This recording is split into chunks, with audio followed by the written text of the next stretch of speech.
नमस्कार जय जगन्नाथ। चलते आज आम बनवा गोटे हेल्दी ब्रेकफास्ट ब्राउन ब्रेड मटर आलूर सैंडविच। मु आगु आलू को प्रेशर कुकर रे सिझे नहीं गोटे कड़े गरम करवा 2 चम्मच ऑयल दबा। ऑयल गरम हेले से मधुरी जीरा आउ गोटा धनिया को पकेबा।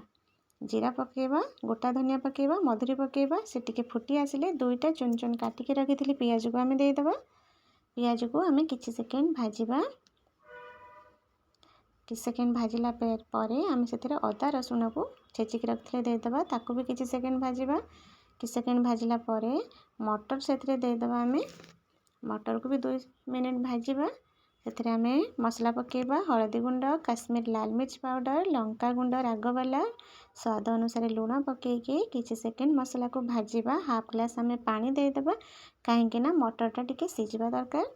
पानी देके घोरे नवा 5-7 मिनिट 5-7 मिनिट पर काढ़िके देखिबा हमर मटर भी बढ़िया से सिझी आसलानी, नरम हो आसलानी।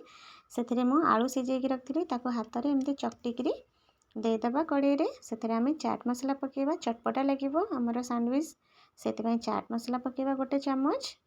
आपणक स्वाद अनुसार पकेबे केते लागे। आमचूर पाउडर पकेबानी, चाट मसला पकेबा भल लागिबो। पकईकी 2-3 मिनिट भल से आलू मटर और मसला को भल से एमती मिसई नवा। एमती मिसई नवा भल से। चलते आम ब्रेड रे लगेबा। मुझे ब्राउन ब्रेड नहीं से आम टमाटो केचप लगेदेवा गोटे साइड रे। आउ ग्रीन चटनी मु बनईली पुदीना पत्र, धनिया पत्र और मूंगफली जो बादाम, लंका और लेमन किछि ड्रॉप एमती मिसईकी मु ग्रीन चटनी बनईली। ग्रीन चटनी देदेबा।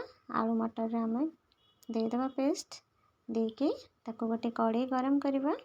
से ऑयल दबा ना तो घी दबा देके आम ब्रेड को देदेबा। से तावारे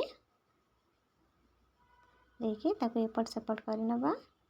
देखो केते सुंदर ब्राउन कलर हो जाउची, गोल्डन ब्राउन कलर।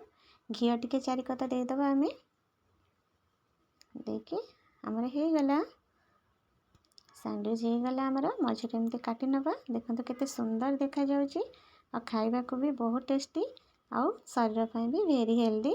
आपण मानकु जदि मोर रेसिपी पसंद आसे ताहले लाइक शेयर सब्सक्राइब करने को बिल्कुल भी भूलिबेनी। रहुची जय जगन्नाथ।